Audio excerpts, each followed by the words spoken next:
Hi అండి. ఈరోజు ఈజీగా ఉండే చట్నీ గురించి చెప్తున్నాను నేను. ఇగో టమాటా, ఉల్లిపాయ, చింతపండు, పచ్చిమిర్చి. ఓకే, నేను కడిగిన కొత్తిమీర కూడా వేసుకున్నా.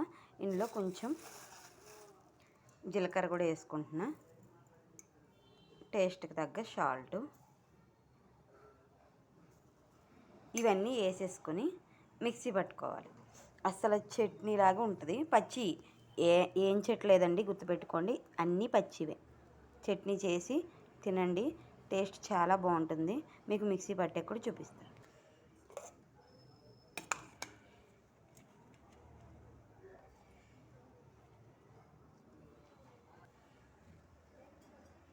ఇందులో కొంచెం నూనె కూడా వేసుకుంటున్నాను. అంతేనండి. ఓకే, పట్టడం అయిపోయింది మిక్సీ. చూడండి,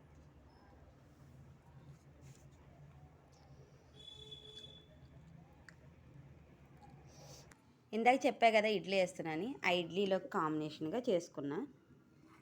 నాకైతే చాలా బాగా నచ్చింది.